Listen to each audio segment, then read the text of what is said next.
And because I didn't give enough to myself, when everything was starting to get taken away from me, or those seasons in life were over, the Marine Corps is over. Now I don't know what to do because I don't have to I don't have to put my uniform and do PT in the morning, and I don't got to do this. And I'm like, oh, this is my identity. It's been taken from me.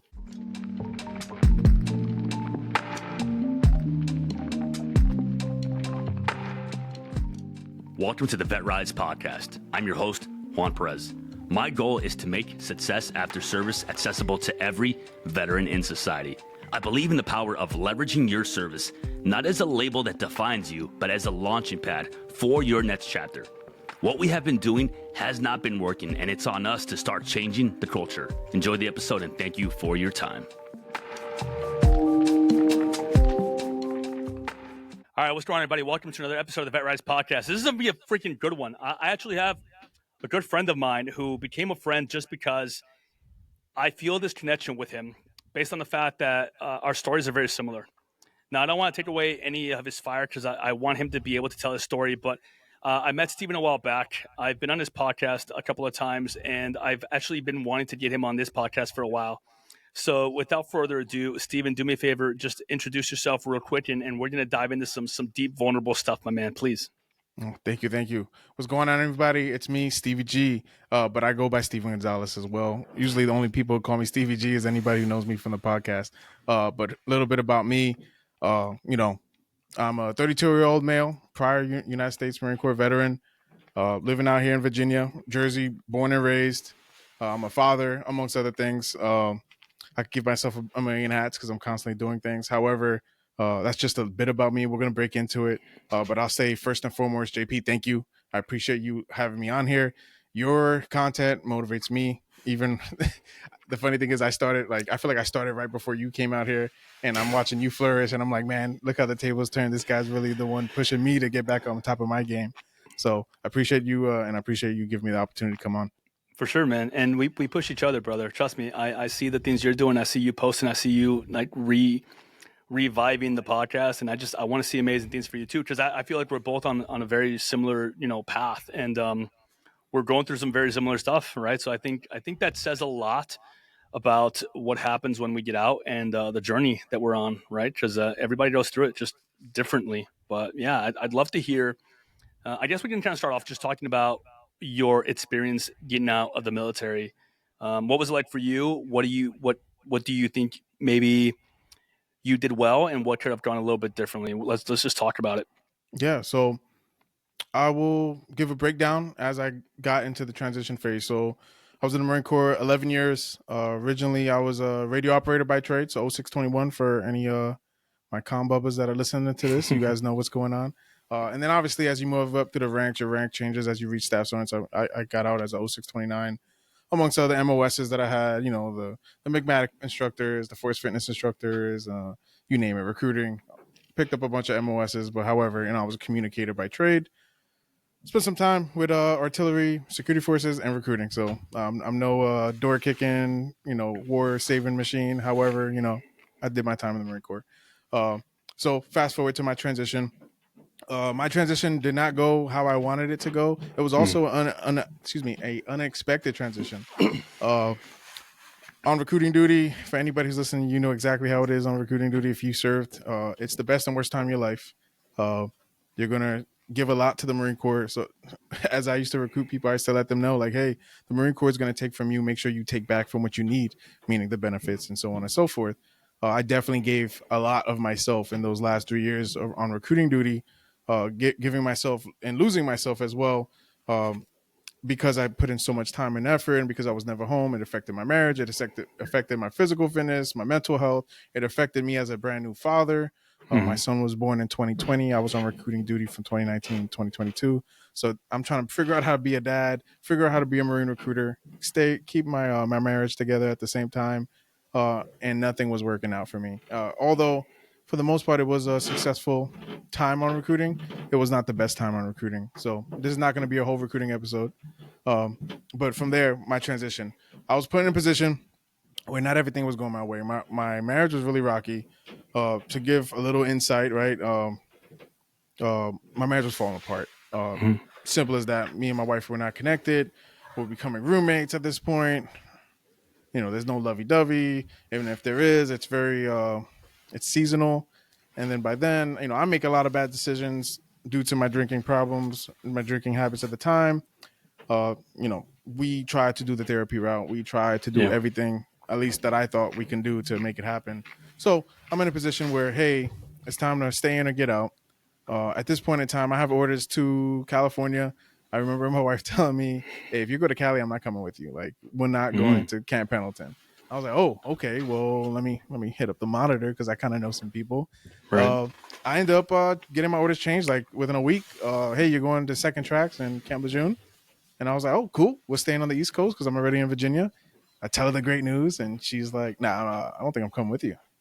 And that was like the biggest red flag. I was like, "Okay, but not only are we going through serious things, but she might not be coming with me at all, which means that Yeah. this marriage might not be a thing at all."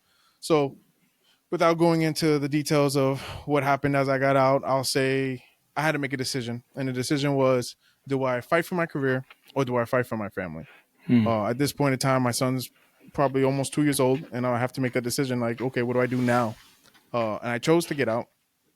I was I was kind of put in a position to be forced out because of that. Mm. Um, and then I put all my eggs in the basket of transitioning after that. Like, hey, what can I do? What am I good at? Because when you're in the military, whatever your MOS is, most Yeah. of us think like, oh, well, I'm going to do something like that. I mean, Yeah. if you're infantry, a lot of people think they're going to go work security or be a police officer or Yep. FBI, which is great. Um, I know for us communication guys, like, oh, well, I'm going to go work at air traffic control or work for like one of these big DoD companies and fix radios and build radios for the Marine Corps, which is a great opportunity, but not everyone's getting it when they get out. Right. So I was in a position where I had to learn how to transition, and it was scary.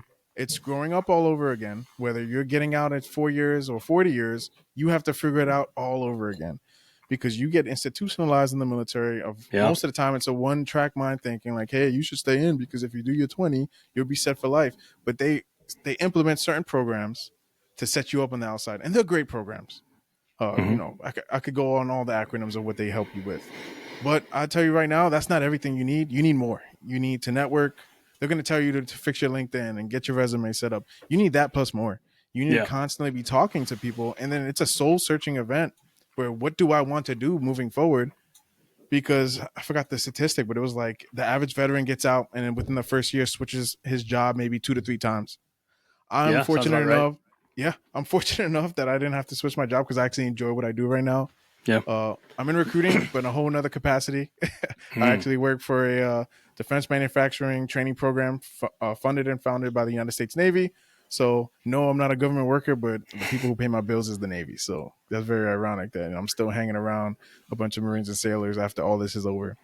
Um, but I love what I do, and could I see myself doing it for a long time? Yes. But the average person doesn't get that opportunity. I was Yeah. fortunate enough that I met the right people. I did a lot of networking. I did a lot of soul searching. I did a lot of interviewing. I remember I was like maybe 30 days from getting out, and I was like, oh man, I'm in the middle of selling one house, and I'm about to close on another house, and if I don't have a job, I can't pay for this new house. Yeah. And in a nutshell, it was very scary. I remember like hustling and bustling. I did a couple of interviews for like car dealerships. I was like, oh, if I could sell someone to join the Marines, I could sell a car like clockwork. This is Yeah. too easy. I talked to a couple of veterans that worked there. He was like retired Master Chief. He was like, bro, you in the Marines, this is too easy. We can make money. We're selling cars. That's it. That's all we're Yeah. doing. And I thought about it. They gave me the job offer on site. I came in a suit and tie. These guys are in polos and like khakis. And I'm like, wait a minute. I'm overdressed. Do I want to be that tacky car salesman? And I was like, no. Don't get me wrong. I got a couple good friends who make really good money selling cars. Yeah. So I'm not knocking anybody out there selling cars. Good for you. But it just is not what I wanted to do. Mm-hmm. And I feel like many veterans get put in a position where they got to do some things they don't want to do, and because you got to provide, you gotta make ends meet. And now that you're not getting paid on the 1st and 15th by Uncle Sam, you got to take care of yourself and your family or whatever you have. So that transition was hard, brother. I would say, I don't know if you were going to ask me this, but I'll say some tips for anybody Yeah. who's Please share transitioning. away. It's quite simple. Like the lessons learned was, uh, don't put your eggs in one basket. Like if you have a friend or family member who's like, hey brother, when you're getting out, just shoot me your resume, guaranteed job with me. It's going down. Because I tell you right now, I love all my friends and family who try to help me out. But I was put in a position where I'm good. I'm not even out yet, and I already got something lined up, and I thought I was good until 30, 40 days. I was like, hey, heads up, that job is no longer available for you. Mm. Don't even count on it. I was like, oh, so if I don't figure this out, I'm gonna be flipping burgers at Burger King. So let's figure this out now. Oh, so definitely don't put your eggs in one basket. Network. Call everyone that you know, friends, family, people who work in high places, low places, people you served with who already got out. See what they're doing. Ask them for the tips and tricks of how they transitioned. Whether it was a 4-year guy or a 40-year guy in the military, they have some insight that you don't. The last piece of some advice for transitioning is stop taking advice from the people who never got out. Mm. The E8s and E9s, yeah, they're very successful in the military. Most of them don't have any success outside of the military as of yet, but it's your turn to go do that. So if anything, they should be asking you the questions in about a year or two when they're getting out of how you did it. Because I've gotten those phone calls. Hey, brother, like, you got out on some pretty crazy terms and your life was really shaky, but I see you doing great things now. How did you do it? And it's definitely with the hand of God, that's for sure. Like, Yeah. I feel like I had a lot of luck involved with a lot of faith involved, but it's got to be hard work on your end. You can't just expect to go, just like when you went to the recruiting station to sign the paperwork and you just had to pass an ASVAB and pass a physical fitness test and you was good. No, it's not like that no more. You got to go above and beyond for yourself, because otherwise you're going to be stuck in a career you don't like. Sorry, I was on a rant. That's perfect, man. I actually feel like there's two things about you that are very unique. For the moment I met you till right now, I still see it. So I feel like there's two unique things about you that are very different from the regular veteran when they get out. Number one, and I want to ask you how you were able to get here, right? So number one, in my opinion, is you didn't have that chip on your shoulder, or maybe you did, but I want to ask you, was there something specific that you were able to do to drop that ego, to ask questions, to put yourself out there, to realize that you don't know everything, to like not have that ego? Because I'll tell you, for me, that was a hard one. I had a huge ego. I felt like I went to combat. I led a sniper team. I should be able to get this or that job, and it didn't work out like that for me, right? So I had this huge chip on my shoulder, which was very detrimental for me. So I feel like maybe that's something that you didn't deal with it the same way, or you were able to manage right off the bat. And number two, dude, you have very very high um, likability.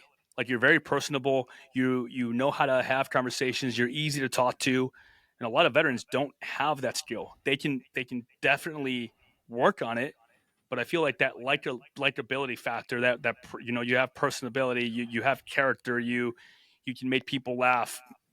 I feel like that is undervalued in veterans. So I just want to ask you, those are the two things that I'm noticing and I've noticed about you that I feel definitely played a part in your success. Would you agree? Yes, I would agree. So I'm going to go back to that. But to go back is, yes, I had a chip on my shoulder. I was really good at hiding it. Um, I coped with a lot of alcohol to completely like try to numb Yeah. it. I was really upset about the Marine Corps. I was really upset that my time was over, because for the last 11 years before I got out, it's all I knew. You were going to be a lifer, right? Yeah, 100%. I was ready to Yeah. go. Just keep signing contracts. Let's do this. I was all about the Marines. I was all about fitness. I was all about taking care of each other and really Hmm. helping others strive. And as I got out, I was like, well, whatever I do, I just want to make sure that I can help others strive. And Mm. I think I could find a sense of purpose there. But it was hard at the beginning. Drowning myself with alcohol didn't help. Going through what I was going through with my soon-to-be ex-wife now, it was just a lot to take in, to the point where I suffered from depression, and I suffered from anxiety and imposter syndrome, you name it. Now I call it battling, because I had to learn how to work through those things. But Yeah. it took a while, because I remember, like, I would drive past a recruiting station and I would get triggered. I would Yeah. go to a base and I work on base all the time. Like, I go to bases all around the United States. And when I go, it's good to be around the tribe, the community again. However, there's some soft spots there when people ask you, like, "Hey, man, you did 11 years. Why didn't you keep going?" It's like, Mm. all right, here we go. You're gonna trigger me. Let me not do this right now. Luckily, I've been able to cope with that and go through that. I think that things that really helped me was learning how to forgive myself, finding different avenues of approach that could really help me process what I went through, what's gonna happen, and to realize that, hey, that time in service is over. You talk about it all the time, like, hey, you did great things, you kicked down doors, whatever you did, but Yeah. that time is over, and now you have to have this new identity, You can't just only say I'm a United States Marine and that's it every day, Yeah. because I think those people are the ones who are the most salty of them all. They're like, they don't want to talk about things, and they have a one track mind, and they refuse to go see the doctor, and they have all these other conspiracies. But I would say what got me through was, knowing that I have to provide for my son, because at the point I loved my family, and now I just, my family's my son, and I had to love myself. Mm. Because all the time in the Marines, I love the Marines. I love the Marines. I love the Marines. And I gave everything to the Marines. And then I became a husband and a family man. And I loved my family and I loved my son and I gave everything to them. But Yeah. there was a huge part of me that didn't give enough to myself. And because I didn't give enough to myself, when everything was starting to get taken away from me, or those seasons in life were over, the Marine Corps is over. Now I don't know what to do, because I don't have to I don't have to put my uniform and do PT in the morning, and I don't got to do this. And I'm like, oh, this is my identity. It's been taken from me. Yeah. Now, fast forward to, going through this divorce currently. It's like, okay, well, now I did everything for my wife and everything for my son and for my family. Now I don't have that. Now it's just my son. So it's like, that put me through another piece where I'm going through everything all at once. Like, who am I? Should I forgive myself for my faults? When do I forgive myself? How do I get through this? There was a lot of emotions involved, but I would say, like, how did I not become the salty veteran who's just pissed off at everybody and walking with his veteran hat, asking people to thank him for his service? I mean, Yeah. it involved therapy, it involved meditation, it involved reading and self-help Yeah. and working out, picking up jujitsu. Yeah. I love jujitsu, bro. When we first started talking, like, I had no idea I knew jujitsu, but I wasn't going. And then at one point I was like, I'm going to go ahead and try this. And it was just supposed to be a trial. Like, hey, I'm gonna do this for like a month or two. Yeah. And now I'm hooked on this stuff. And it does a lot more than just physical fitness for me, because it's a community of veterans, of police officers, of just regular Joes who all go to get strangled and put themselves in uncomfortable Yeah. scenarios. And the reason why I love it the most is my life and most people's lives, we go through nonstop uncomfortable scenarios, whether it's self-inflicted or not, and you have to learn how to get out of it. And Mm. 90% of the time, I tell people that 90% of the time, like, if you see my videos, I don't post the videos of me getting choked out all the time, but I promise 90% of the time I'm getting choked out, and I'm humble enough to know, like, hey, if you're not winning, you're learning. Yeah, you lost. Yeah, you got choked out, but you're gonna learn how to get through that, for when the next time you encounter that same scenario, you're gonna be good. And it's the exact same thing right now with I'm going with life. I've been through many crappy times in my life. I've been through, heartbreak. I went through anything that made me feel like I was down in the dumps, to the point where I know what it is for anyone who's listening, I know what it is to feel like maybe I should just end it all. Maybe I don't belong here. I don't want to do this no more. I think everybody's going to be good without me. I know what that feels like, and to want to go through with it. Thank God I'm here. I'm not going nowhere. I learned how to cope with a lot of things. But me and you both have friends and buddies that we served with who are not here, Yeah. because they went through similar things and they didn't know how to go through it, and they didn't know how to cope through it because the tools weren't there. And it's crazy because a lot of veterans, sometimes we don't stick together when we get out, but realistically, when we were in, we all joined for some similar reasons, like patriotism, or to get out of home, to get a job. And all of us maybe came from a rough background. Some of us came from money, but at the end of the day, we were all a family. Then when we get out, we barely talk to each other, but we're going through the exact same things. Joe Schmo down the street who I serve with is going through a divorce and about to lose his house and about to do. Oh, hey, me too, brother. Hey, let's talk about it. And I think being able to be open about it, be positive about it, being able to talk about it is what helped me continuously get through what I got to go through on the day-to-day basis. Man, so many things I want to talk It's a about and lot. address. You hit the nail on the head, brother. You're right. We go through these things and we forget that everybody's going through this. Not every day is the best day ever, and that's something that people ask me about, because I wake up in the morning and I jump in my ice barrel and I tell myself today's the best day ever, and it's not always like that. Yesterday was a hard day for me. I didn't want to get out of bed. I didn't want to do anything, and it was a dark day for me. And I'll tell you what, like the thing that I did, the one thing that I could do was just put one foot in front of the other. I showed up and I did a coaching call with my clients, but I'm not gonna lie to you, it happens, right? Today is a better day. And I think that just like you said, like we get out and we forget. I think that we forget all the positive things that we learn from the military, and we kind of go back into the negative stuff, the using alcohol to cope. Um, not wanting to be called out of about stuff. So therefore, we don't talk about it, because if we don't talk about it, it ain't real. No one can call us out on it.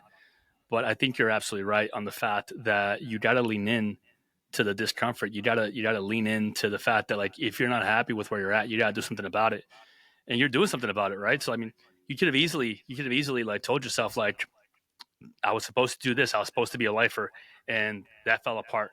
I was supposed to be a father with, with my child, and be in this marriage for forever, because this was my marriage, and that fell apart. And you and I have had similar conversations about this, because I went through this last year, and I think the thing that helped me, and I'm coming up to the question that I want to ask you, but like the thing that helped me was realizing that, like, failure isn't final, and that if you can learn anything from it, and you can take away a lesson from it. A lot of lessons, like the next thing that you do, can be just as big, if not bigger, than the thing that did not work out for you, right? So I guess the question that I have for you is, like, what is your approach to, like, you go through a chapter and then it ends not on the note that you wanted it to? How do you keep writing the next chapter? How do you lean into it? Like, right, what's your mindset about that? Because I feel like that's something that a lot of people can benefit from learning about you. Yeah, no, that's a great question. So I would say, for the moment, as it happens, when that chapter is coming to a sour, salty ending, Mm-hmm. it's hard to okay, well, we're gonna close this one out and open up this next one, and we're gonna keep it going. It's hard to get to that point because there's a lot of emotions involved, and that you, whether it's, whether it was my career, whether it was my marriage, whether it was anything that I'm going through financially, like, I'm going through it all, man, and I'm here Yeah. with a smile. I'm going through it all, and Yeah. when I hit those encounters, I'm like, oh man, well, the next step's gonna be better. The next chapter is gonna be better. It can't get worse than this. It's gonna get better. But with that, it's like, how do I get out of the dumps, and how do I get out of the feels about it? Because it's really hard. And like you said, I was waking up for a couple months not on time for work. I work remotely. Hopefully my boss doesn't hear this, but yeah, I wasn't waking up on time. I was like, I'll just open up my laptop and I get to it. I wasn't motivated to get to I'll get to the gym later. It's all good. I don't feel like doing this right now. And it's easy to go down that rabbit hole and keep those habits. And when realistically, those habits are the things that make you feel best. Mm-hmm.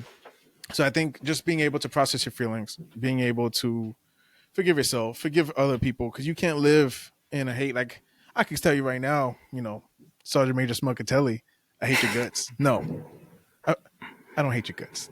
It is what it is. Things happen. Yeah. Karma comes back around, though. That's all. Let that be known. But Yeah. yeah, it's like getting past that and really processing those feelings to know that, hey, your past is not what makes you. Your encounters is what makes you, because all these hard times, and whether good times or bad times, if you took them all away, then you have no identity at all. But if you left them there, and those hard times is really what laid the foundation of who you are Mm. now, then I'll take that every day. And it took me a while to understand that, like, the best thing I got out of my relationship with my soon-to-be ex-wife is my son. My son is Yep. his name is Angel, and he's literally an angel for the most part. But what I say is, like, I'm happy that I got him out of that. Yeah. Maybe me and her need to be on different paths. Maybe me and the Marine Corps, it wasn't meant to be for me to be a lifer. I have other things that I could be accomplishing now. It took me a while to understand that, because the first couple months, the first year, the first 2 years, as everything's happening, I'm like, this is not supposed to be me. This is not what's supposed to happen. And I was supposed to be this, this, and this. But everything that you plan in yourself is not going to go according to plan. I mean, Right. in the military, you have plan A, plan B, plan C. How many different SOPs? And we go on and on. I don't remember a lot of these things, because as time goes by, they all go away. But what I'm saying is, like, nothing you want is going to go as planned. So the sooner you can accept that and just move positively with your next step forward. Yeah. So, for example, now, I got to figure out what's best for my son, what's best for me, what's best moving forward, living situations and all this other stuff. But if I sat there and I sit in my bed every day and I'm just like, oh, well, life sucks. I don't want, my job sucks. I should have been in the Marines, and my wife left and now I'm a nobody. No. That's not what it is. Yeah, take the time to go ahead and let those feelings sink in. You want to cry about it, cry about it. You want to go seek therapy, you want to talk to somebody, yeah, talk to somebody. I recommend you talk to somebody. Yeah. Because right now, if it wasn't for my close friends and family members that I could call on at any point in time, I don't know where I would be at mentally. I don't know if I'll be doing anything with the podcast. I don't know if I'll be doing anything, period, because it's hard to get out of that slump by yourself. Although you got to pull yourself out all by yourself sometimes, it's hard to do it if you don't have the community. You have the vet rise community. It's a tribe. It's a Yeah. community. That's one of the, like, whoever's a part of your crew, they're all benefiting from that. When I go to jujitsu, I benefit from that because not only did I get my ass beat, but on the back end, we're sitting there talking about life, Yep. about what's going on. Like, hey man, what's going on? I see you feeling like this today. Hey man, I'm going through it, and you can have those have those conversations and help process through that, so you can start that next chapter. But when you start the next chapter, you have to remember to do it the right way. Learn from those mistakes. If you start the next chapter of your life, but you continue to do the same BS that you were doing before, and you're expecting different results, that's called insanity. So I'm a firm believer that like the gym alone is not therapy. The gym is therapeutic. Like you still have to do the work. You have to have those conversations, and all of it is therapeutic. But I feel like your PMA, your positive mental attitude, is just freaking. It's intoxicating, man, and I love it. And I want to ask you, like specifically, how do you let go of the shame, right? And I'm asking you this because I feel like it's something that I dealt with, right? And I'm sure a lot of people are listening deal with it, right? And I'll give you an example for the fact that you were able to find people that could be in your corner, right? Your friends, your close family. Like, how do you let go of the shame of like, this is who I was supposed to be? People come to me for help. People see me a certain way. And how do I let go of this shame to be willing to like ask for help and ask people to be there for me and let them see me in the light of like, I failed at this, but I want more. Like, how do you let go of that shame, brother? Man, Yeah, no, it just it was came to hard. me. Yeah, no, it was a hard one. I mean, I shamed myself a lot on the daily. It was part of the reason why I got out of shape. It's part of the reason why I just went down this deep, dark valley of life, and I shamed myself. I felt terrible because when I looked in the mirror, I was disgusted with who I saw. I was, you know, I'll be transparent. I'll be vulnerable. I know what it is to be a cheater. I know what it is to completely mess up your marriage because of bad decisions in life, and it sucks, man. Because like when you wake up, your goal wasn't to mess up everything you have, but you make bad decisions because whatever circumstances you're going in life, Yeah. my drinking didn't help out with any of my decision making. If anything, it hindered everything. But the ability to understand that that's not you, the ability to understand that, hey, those are the past decisions, and that doesn't make me. Because for right now, you can ask Max, hey, who's Steve? What do you think about him? And she's probably gonna say some terrible things based off my past decisions, and I understand that. I'm not here to get a get out of jail free card. What I did was wrong, but you cannot wake up the next day and be like, okay, this is what I did. This is who I was. This chapter is over. I can't let that change the now.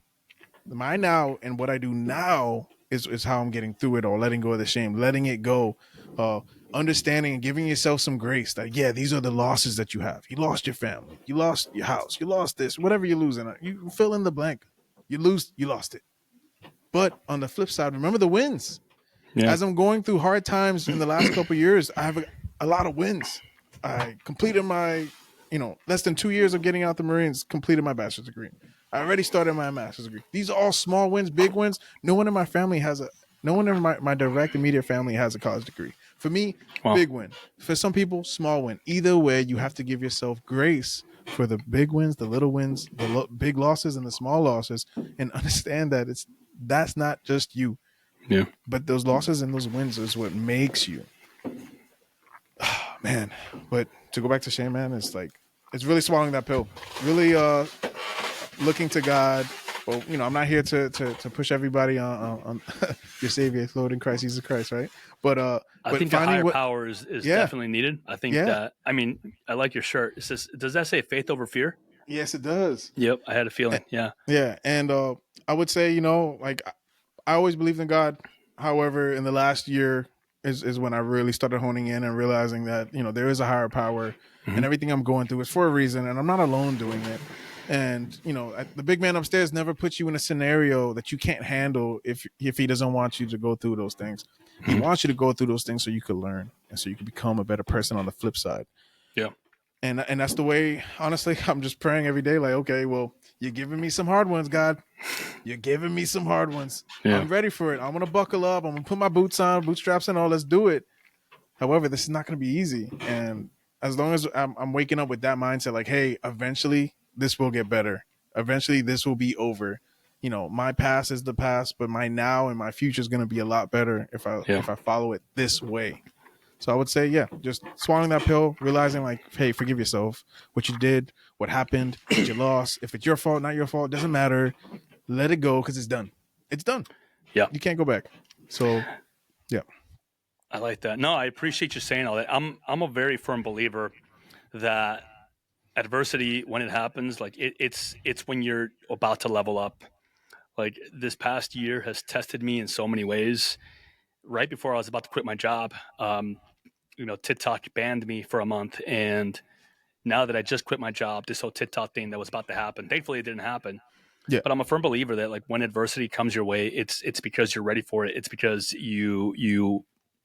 I don't think that we bite off more than we can chew. I think that when we are ready to take on the next challenge, like we will put ourselves in the room with something that challenges us. I think that when we are ready to level up, when we're ready to take on something a little bit bigger or larger than we think we're capable of, somehow, some way, it's gonna land in our lap.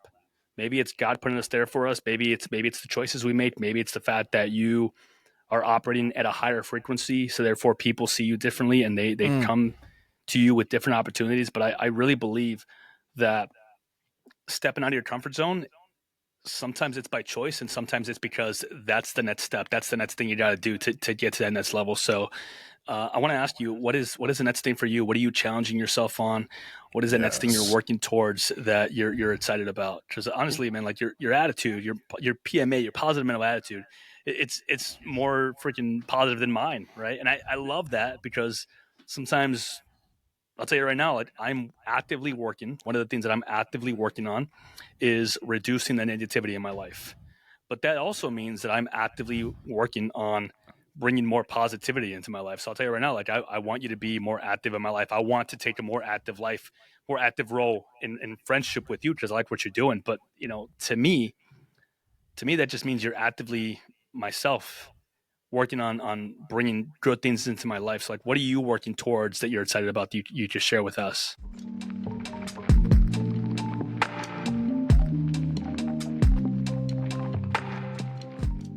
All right, let's stop for a minute. This is the part of the episode where I ask you to do me a favor. But it's not a favor for me. It's a favor for your fellow brothers and sisters that served with you.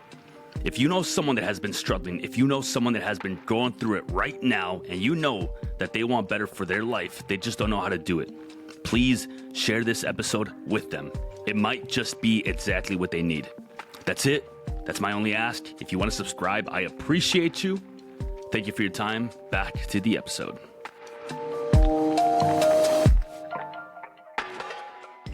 yeah. I'm excited for it. So, I mean, I've always had goals, even through all these, these hardships that I'm going through.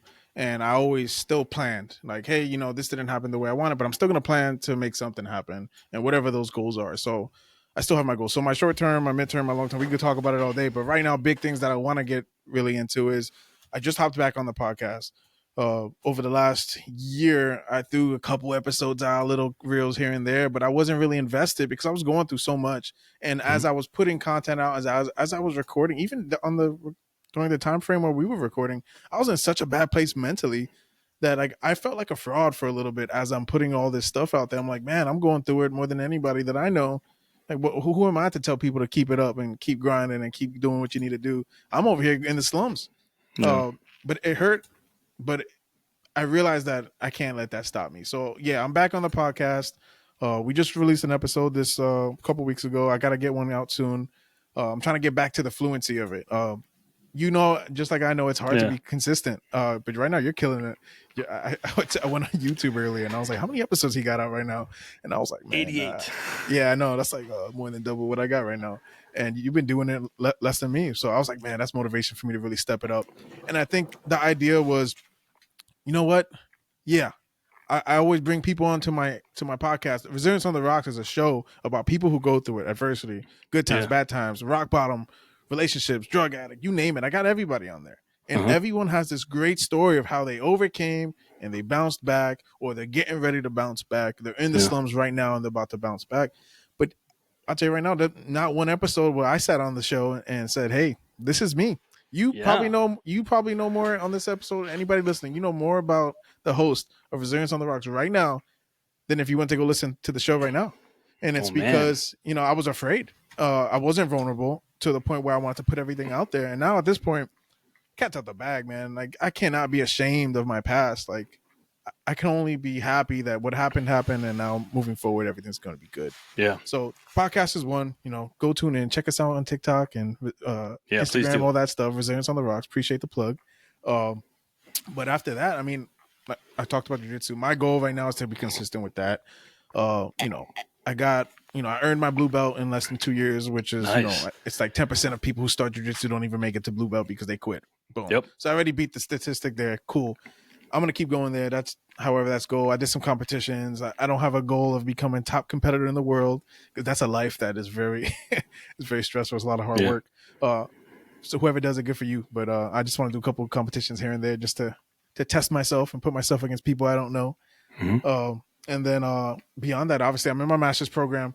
I have goals to eventually.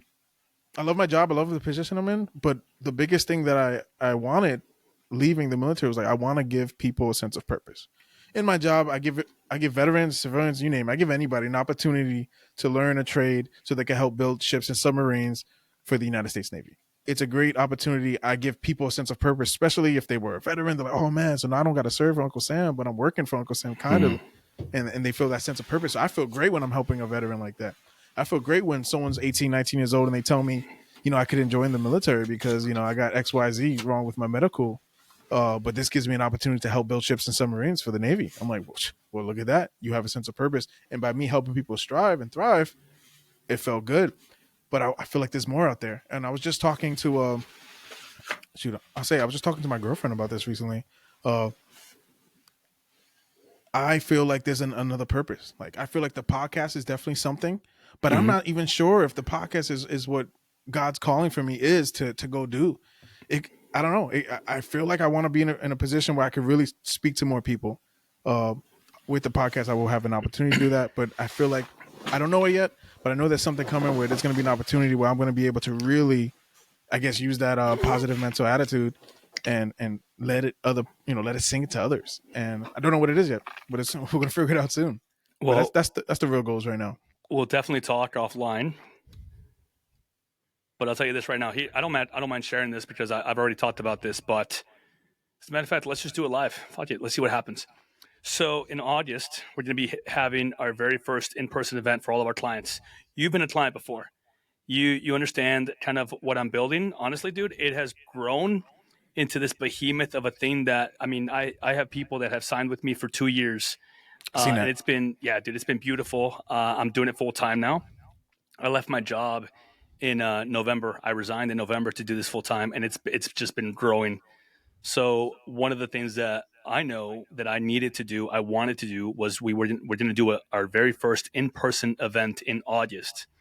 It's going to be for everybody listening. If you guys want to attend, you have to join the academy first. You have to be a client, but I would love to see if we could find a way to get you come out and speak at the event as one of the public speakers, because I feel like your story is powerful, and I'd love to put you on stage and just have you share Oh with man. everyone a little bit about what you're doing, because I feel like not only would they benefit from hearing, but we could do a rolling session with everybody. We could do a lot of stuff, Oh yeah, and I bro, would that'd love be to roll with you. dope. So we'll talk more about it later on. But this is officially an invitation that I'd love to have you out as a speaker. We're coming up with our list of speakers. We're coming up with the list of events that we're going to be doing. But just let that simmer for a little bit, and we can So we that's can definitely awesome. talk more about it offline. I'd love to get you there to be a speaker for everybody. I appreciate that, man. And then going back, yeah, honestly, and I'm not just here trying to be an advocate just for your program, but honestly, the Hey, program was awesome. I left. I told you why I left. It was financial situations that hmm had to do with the situation I was going for through. sure. But it definitely, there was many times like, man, like I'll tell you right now, the workout program, I was like, I don't got that no more. What do I do? I gotta get back to my grind. The communication with the group chats and stuff like that, I missed that. And obviously when I stopped paying for the program. I'm out of the program. I was like, man, it was like a week I think before you pulled me out. I was like, damn, I missed that. Like it was cool to have We could that talk. We can community make of it happen people. for you in a different Yeah, capacity. yeah, and as time goes by, who knows? Maybe I need to get back in there because Hey, we're the ready for you. what you're doing for everybody, veteran or not veteran, doesn't matter. What you're doing for people in general is helping them realign their life, build a foundation, get back on track with discipline, reach their goals, and obviously physical fitness. But it's way more than physical fitness. I remember that, like, as I was It's the going through foundation. everything, yeah, as everything I was going through, I remember just like listening to whether it was you or one of the other guys in the group, just hearing that, I was like, okay, well, other people are going through crap too.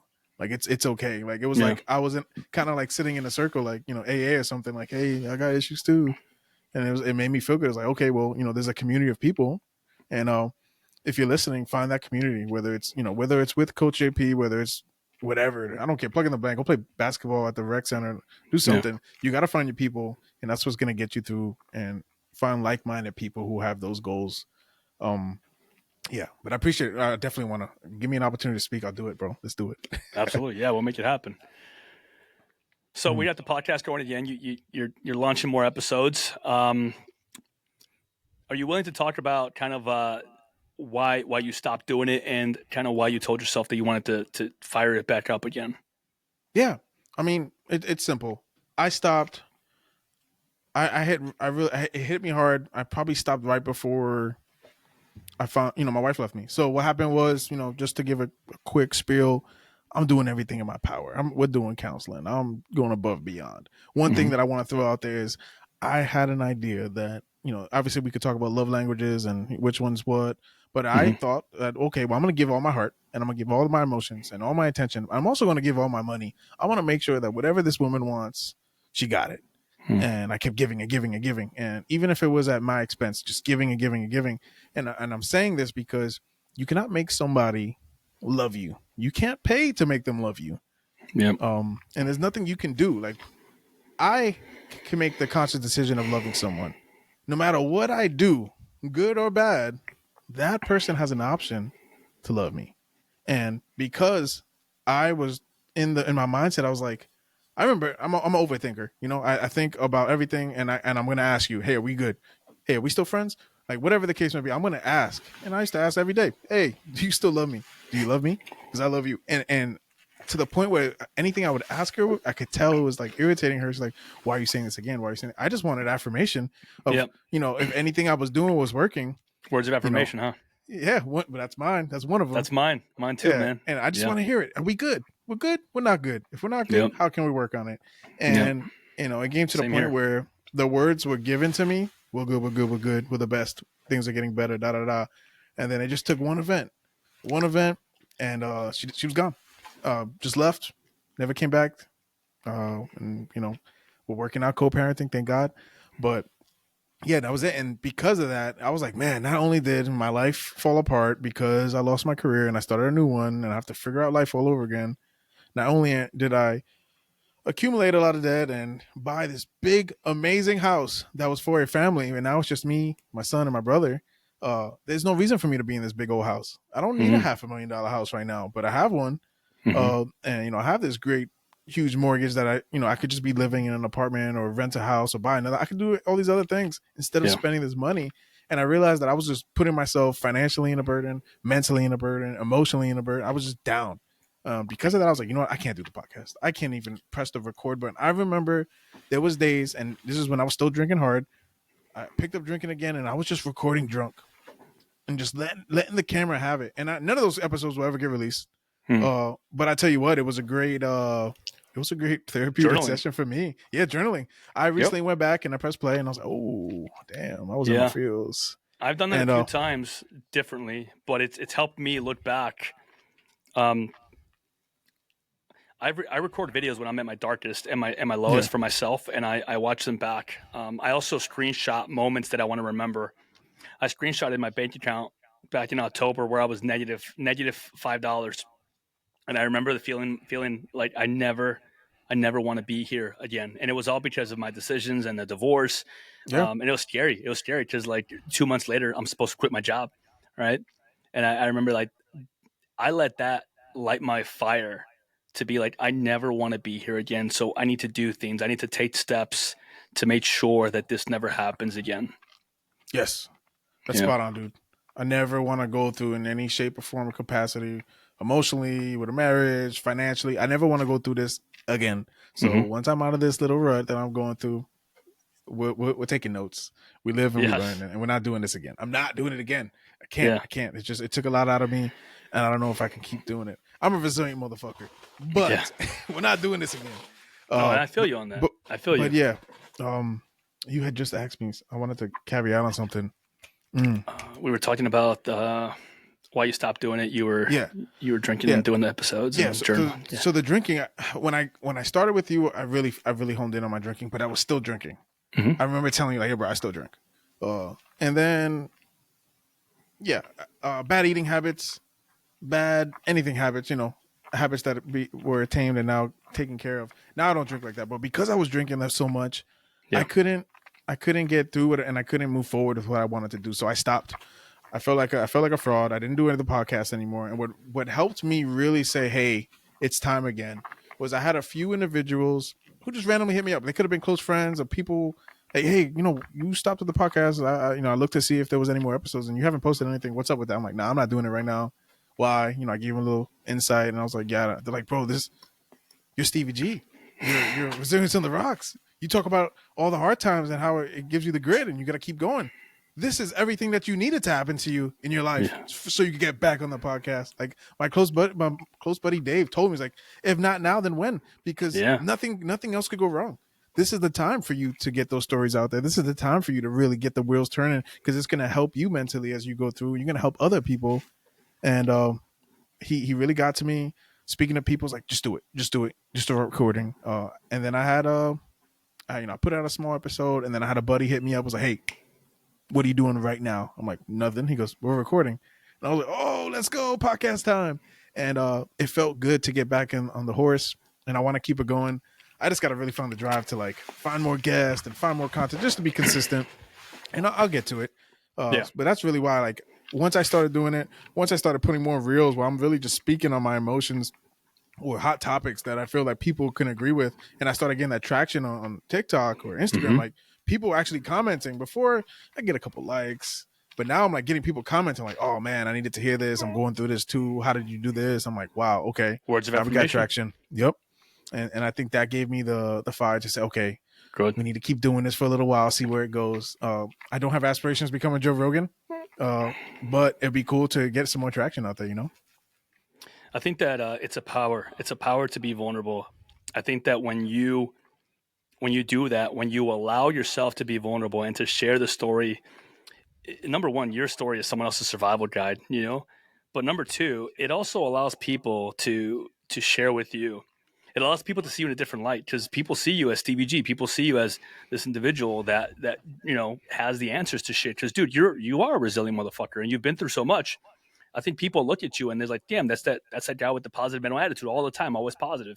And I mean, it happens to me too, right? But at the end of the day, when you can share, when you can show that you go through it too, and this is the things that you do, these are the things that help you, it gives people the opportunity to see you in a different light of like, damn, okay, he goes through it too, this is what's helping him, this is what I can do.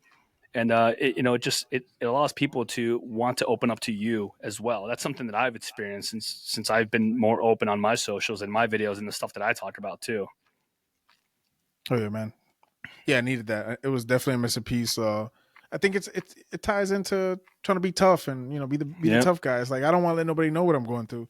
I was Mm-hmm. afraid to say anything about a lot of people just thought, hey, he chose to get out the Marines. Boom. Hey, nobody knew I was going through a divorce. Yeah. Nobody knows anything until they, oh, are you okay? Because we noticed this and this and that. I'm like, yeah, no, I'm going through it, but meanwhile they see the Stevie G on the podcast, they see the Stevie Yeah. G on the video, so I'm like, haha, talking all this trash, and Yeah. well, it's good stuff, but I'm talking and no one knows. Like, dude, I'm totally going through it. I'm Yeah. totally going through it. Now I'm doing a lot better, but JP, the last year, 2024 was a motherfucker, bro. Yeah. And I'm positive that this is going to be a good year. I'm positive that God's bringing great things, but 2024 was one for the books, bro. Yeah. Never again. Yeah. Oh man. I think that I think we have to sit in it. I think we have to like understand that we won't take the lesson if we don't sit in it, if we don't understand like the mistakes that we made, the things that we contributed, the things that were our fault, right? Oh man, yes. Yeah. And I think that's something that I had to work on too. I think for the past 2 years, I've been in this stage of my life where I'm building this vet rise thing, but I'm also like going through the most freaking. I was put in handcuffs 3 times, and that's something that I haven't like publicly talked about. I've talked to my close friends about it, but the police were called on me. People that I worked with, right? They were called on me, and I was put in handcuffs for lies. And I thankfully I had video that showed the opposite. But I mean, it was very much. I could have easily been taken in and been arrested, and it would have affected her and my kids and my job. Affected everything. You know, Yeah. everything. Thankfully, it didn't get to that point, but I was in a dark place, right? And it's so easy for us to tell ourselves like, well, I'm supposed to be this tough guy. I'm supposed to have all the answers, but we don't. Nobody does. And I think like going through it, and I think that doing the work is how we get to that next chapter. Is how we get to 2025, and how 2025 will be the best year ever. But you gotta acknowledge the lessons that you Oh, take yes. away from the last year and everything you've been through, right? Yeah, I think the biggest thing is reflecting the good and the bad, right? Like I think a lot of times as people, it's easy to be like, I did this and I tried my best and I did this, but until you take a moment to be like, okay, what did I did wrong? What could I have done better? What did Yeah. I didn't do or didn't see because I wasn't aware? And I look back and there's faults on both sides of my relationship. There's faults on both sides of what happened with me getting out. But I'll Hmm. say this, at least on my marriage side, if I knew certain things, I would have tried to do them a little bit differently. If I could go back and make better decisions, I would have made those better decisions. But there's some things that you don't really understand until it's done, and you're like looking back hindsight, like, wow, I didn't notice this, I didn't realize this. Yeah. Yes, we both have our issues, but I wish I could have been there in this capacity because they probably would have needed it. Who knows what would have happened? But at the end of the day, it's like if you can't reflect the wrongs that or what you could have done better, then you're not getting the full progression with it. Yeah. Like you need to understand, like, well, I tried and I did this and I'm gonna do this the next time. Yeah. But I Yeah. messed this up and I won't do that again the next Yeah. time around. And it's whatever you're doing. Like I'm not gonna do that again. Yeah. And and that's why like I look back and I'm like, yeah, there's a lot of messed up things I've done. Yeah. There's a lot of messed up things she's done. I'm not pointing fingers, but I just wish that, that person could also look in the mirror and be like, oh man, this person tried to do this. It didn't work out. They completely fucked this up. But hey, like overall, there was good intentions Yeah. for the most part. And just really accepting that. Yeah. That was a hard one for me. It's like, whoa, it's all your fault. No, no, no, no, no, no, no. I take full accountability for my actions or what I did, on any situation, right? Yeah. So, I think if you can do that, then you're good. I think my perspective. I think my perspective has changed a lot throughout the years.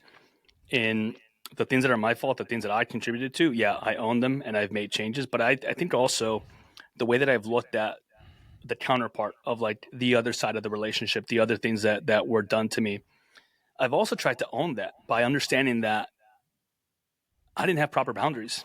I possibly, and this is Mm, me individually, right? Like I didn't have proper boundaries. I allowed things to happen that shouldn't have happened.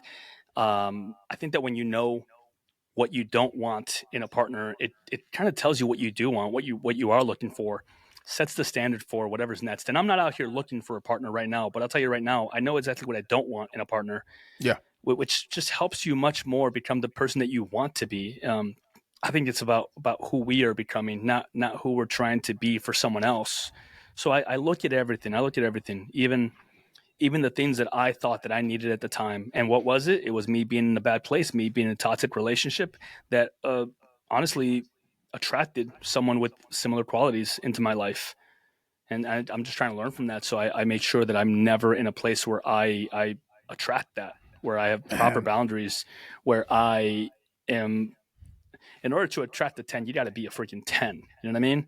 So I'm yeah, working very hard to be that every day because I never want to find myself in a position where I'm trying to negotiate with myself of why this person will or won't work. I need to be the best version of myself, and eventually the right things will line up in the universe for me, you know? yeah. I agree. Yeah. I think with that is as I was doing everything in my power above and beyond. I kept saying I'm doing it for family. I'm doing it for my Mm. spouse. I'm doing it. you got to do it for you. And if you don't understand that you're doing it for you, then you're doing it for the wrong reasons. Because at the end of the day, you can't put all your happiness in someone's hands. And I think that's where a big mistake I did was, if that individual wasn't happy, then I wasn't happy. Or if that person was happy, then I was happy. And when I really learned that that was one of my issues that I had to cope with and go through different counseling sessions to push through that, after that, I feel good. And it's like you said, I know what I don't want. Like right now, I think we're about the same. We're ambitious. We go get stuff. We'll go getters. It's part of being a Marine. It's part of being a man. But we're we're running. We're runners. We're getting stuff done. And because of that, I wanted my significant other to be a runner. And maybe at the beginning she was a runner, but one thing I noticed is like I held her accountable for not being a runner. I was upset that she wasn't getting stuff done as quick as me or having goals like me. And I'm like, well, what are you doing? Like, why are you not doing this? And it's like, that person's walking. Maybe that person's crawling. They're going at that pace. And the more I run, the more distance we got from each other. And I was like, man, I'm doing what I want to do. I'm doing the right thing in my eyes. I'm accomplishing stuff. But my significant other's in the dust. And I couldn't really put that together until afterwards. I was like, man, what if, I didn't hold them to that standard where, hey, you got to get stuff done. You got to do this. But I do know, like you said, moving forward, whoever's going to be here, right? If someone's going to stay in my life, friends, family, girlfriend, I don't care. You got to run with me. If not, then I need to understand how quick you can go. And we got to be in some type of distance between each other. It's like when you're rucking and you got the guy who's way faster than you, he's in front of you. I can't let him get more than a block in front of me. And that's how it should be with that relationship, because otherwise that distance, you guys come farther apart, and then that relationship's going nowhere. Yeah, they should inspire you. They should motivate you. And we're not going to get into relationships right now. I mean, we kind of already did, but at the end of the day, like I know what I want, right? And I've gone on dates and they ask me what I'm looking for, and I lay it out, and they tell me like, you're looking for a unicorn, and I'm like, I just have to find one. I just have to find one. Like at the end of the day, I know what I want, and because I know what I want, I also know what I don't want. And this applies everywhere, with friendships, with business. I mean, people all the time, they reach out to me with the ideas and opportunities.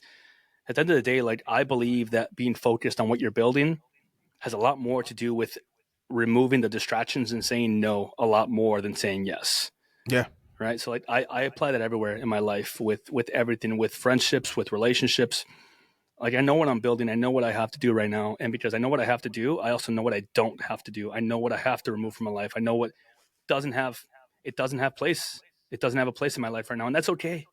Because I can do all those things, I can make a large amount of time for my kids, a large amount of time for myself, a large amount of time for my business, because I'm moving in one direction, and there's nothing wrong with that, Sure. Yeah. There's nothing wrong with that at all, man. Well, brother, listen, we're coming up on, we're on the hour here. I want to ask you I'd love to have you on again. I think that this is something we can definitely keep talking about. You're a good dude. I love talking to you. Typically I like to ask, like, if there was one piece of advice that you would give to someone that is maybe going through a divorce, maybe they're going through a separation, maybe they're leaving the military, I'll put it to you this way. Let's think of someone that right now is going through trials and tribulations, and they're going through it, and they're listening to this episode, and they want that one piece of advice that will get them to that next stepping stone, that next day. What would you tell them? Yeah. If you're listening, I would tell you, without struggle, there is no progression. You got to go through the struggles. If you're going through it right now and you feel like tomorrow you don't know if you want to get out of bed, or you might not wake up tomorrow, just know that you got to go through these hard times. So when the good times come, you can appreciate them, and they will come. I had an old man tell me one day, it will get worse before it gets better. And it never made sense until I started going through the hardest times. And I was like, wow, he was completely right. And so that's it. Without the struggle, you're not going to progress, and everything will get better with time. That's really it. I love that. That's wonderful. All right, brother, where can people find you on socials? And drop the name of the podcast too.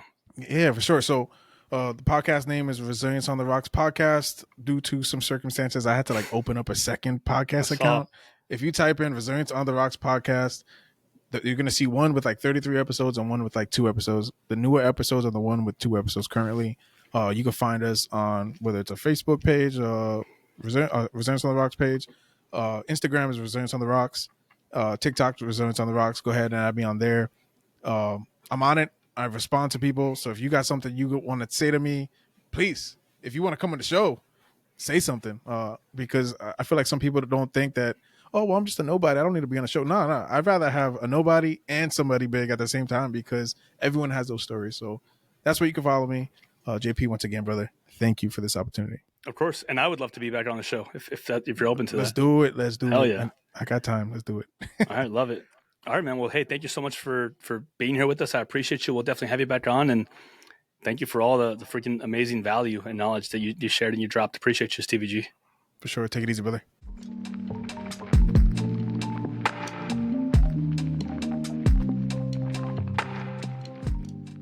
And that brings us to the end of another episode of the Vet Rise podcast.